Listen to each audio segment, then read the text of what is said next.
When 8-year-old Emily found herself alone in the world, she didn't have much. A few dresses, a couple of books, and a small green turtle named Rufus. She also had her socks and underwear.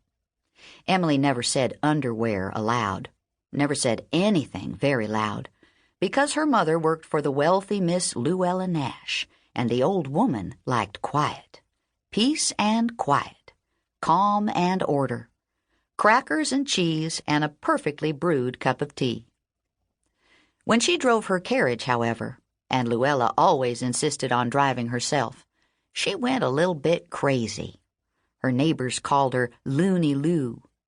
Her eyes would bulge, her mouth would grin, and she would lean so far forward she could have grabbed the horse by its tail. "Faster," she would call. "Faster!" And she'd slap the reins against the animal's side until the horse went racing through the streets of the town and the carriage rocked from side to side. "There goes Loony Lou," people would say. Once she was home again, however, Miss Luella Nash would hand the reins to a servant, straighten her bonnet, and step elegantly from the carriage, nodding politely to the neighbors who studied her from beyond the gate. As for little Emily, her father had died in a steamboat accident when she was just a baby. Ever since, she and her mother had lived in Luella's big house, in the back room behind the kitchen. Sometimes Emily's mother took her into the parlor to visit Miss Nash.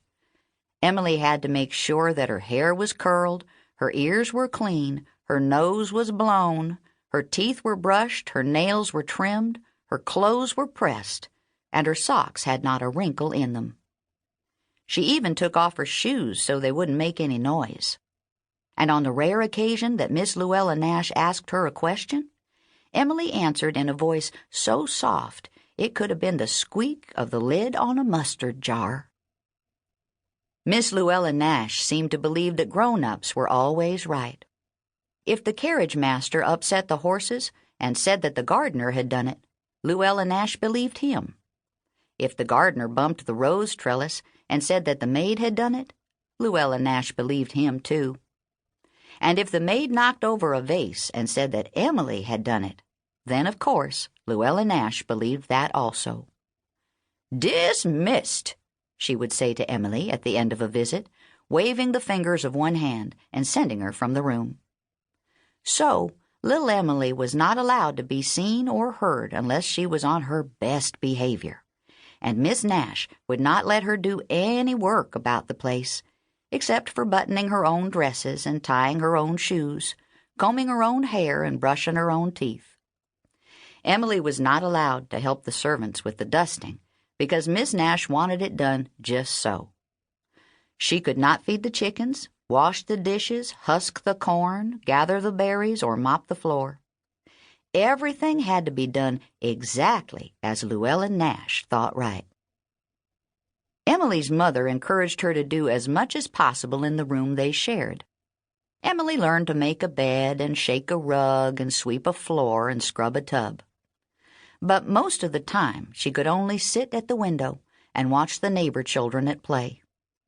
She was not allowed to join them because she might get hurt, Miss Nash had said. She was not allowed to go to school because she might learn bad words.